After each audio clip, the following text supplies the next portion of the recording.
All right. Well, good morning. It is April 21st, and I'm wearing a hat.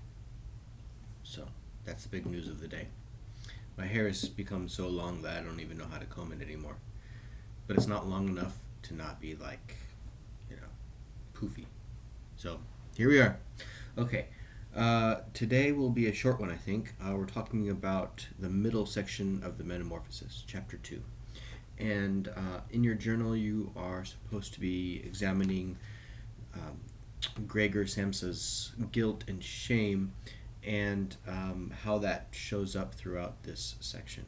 So remember that his guilt and shame isn't necessarily logical, right? Like he feels bad about certain things that we don't necessarily think he should feel bad about, but because of his situation, he just does.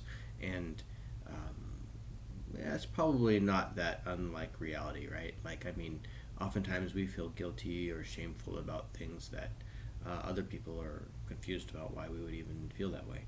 So, that is what the journal is about. Now, one way to look at that is to think about him as kind of like in an allegory of Genesis. Remember back at the beginning, or at the end, I should say, of chapter 1, when his father hits him with a stick and drives him from the living room into his bedroom. Some people see that as like um, God ejecting humanity from the paradise of Eden into the rest of the world. So Gregor gets ejected from the paradise of his home and family into his bedroom. He's banished. And so we see that at the end of chapter 1, and we see it again at the end of chapter 2. When he comes out, he, or at least tries to come out, and he's kind of loose in the house. What happens? His dad throws apples at him, right? And of course, apples are associated with Eden. So another clue that that might be something that Kafka is getting at. Another way of looking at it is looking at it through the lens of Oedipus. Um, Anytime we see a father versus son situation, we should think about Oedipus. That is the original pattern of that relationship. And of course, Kafka had a lot of trouble with his father. Freud would call that an Oedipus complex. An Oedipus complex is when a man has such anger and guilt and um, fear of his own father that he wants to kill him or he has violent urges against him. And so Gregor isn't quite at the point where he wants to kill his father, but definitely he is in battle with his father, right? Um, and so we might look at that as a kind of an Oedipal thing. Um, and it also in chapter 2 you'll see some more evidence for that when we see his mom interacting with him. Um, his mom, although she is not like some sexy lady, she is described at times as being sexual in nature, not in a weird kind of obvious way, but it talks a lot about how she's not wearing her normal clothes, and how they are, she's like in her pajamas, and that's kind of weird. So that all I think is not meant necessarily to be literal for us to be concerned about, but just like another hint towards the fact that this is trying to connect to the story of Oedipus. Now, the other big issue in this section of the story that I think is interesting is how Gregor is trying to hold on to his humanity and how he's losing some of his humanity, and trying to figure out exactly how human is he now, and what does that mean about what a human is versus some other kind of creature. So one way we can see that is through his longing for freedom, right? Like he wants to be free, he doesn't want to be locked up in this room. So that seems like an urge of humanity. He crawls up so he can look out his window and see the rest of the world. And so I think that's a kind of a human element of his. But he loses that And so, again, he's losing more of his humanity. In fact, he's losing all of his vision. For some reason, maybe it's part of the transformation into a bug, he's losing his ability to see. And of course, that's very symbolic as well. But as his vision goes, so goes more of his humanity. Um, Also, we see his humanity and his love for his sister, right? Like he's got this really nice relationship with Gretel.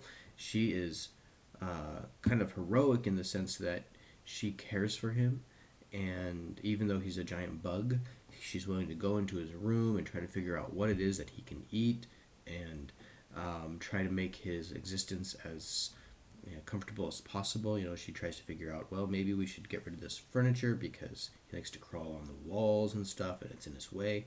So she's trying to show her love for him however she can. But in chapter 2, we also kind of start to lose that. They have this, I wouldn't say fight, but they start to lose whatever kind of connection they have when she tries to clear out his room, and he decides to protect his picture of the woman on the wall, right? And so he's up on the wall holding that picture so she won't take it, and she's with her mom, and her mom freaks out, and then so she's Greta, I should say, is trying to protect her mom from Gregor, and so there's a lot of kind of loss of his alliance with Greta there. Then we also have his recollection of Greta's violin playing and how he had been planning on sending her to art school so she could continue to study the violin, right? This love of violin music, a very human thing, but we will see in chapter 3 how that plays out.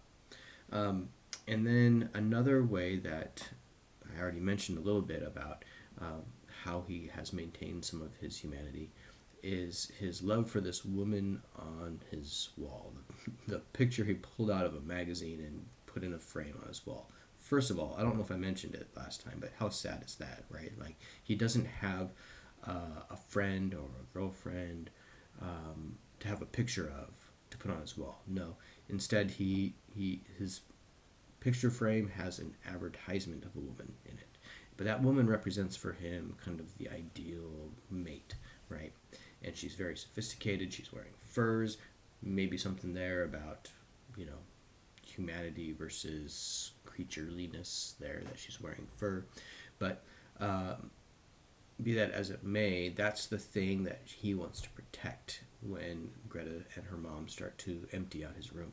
So he's trying to hold on to that longing for human relationship, that longing for the life he wants to lead at some point, and he holds on to that, which is nice. Of course, then it gets like stuck to his belly by the glass, so we can make of that what we want. Different people have said different things about that, but certainly the point is he's trying to hold on to his humanity, but he's slowly losing it. And meanwhile, his family is improving, right? His dad has had to go get a job because Gregor isn't paying the bills anymore, and his dad is now, standing up taller, dressing more nicely. He's gained confidence back.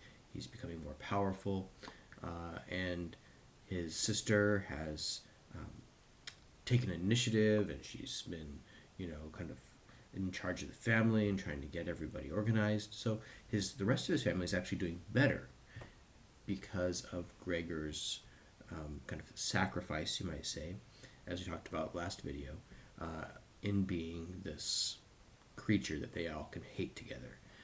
And really that's how part 3 is going to go, right? Like, they're going to more and more see Gregor as the enemy, which helps them as a family improve. They have a common enemy. And so his great sacrifice is to be the one that they all can hate together. So that's kind of depressing.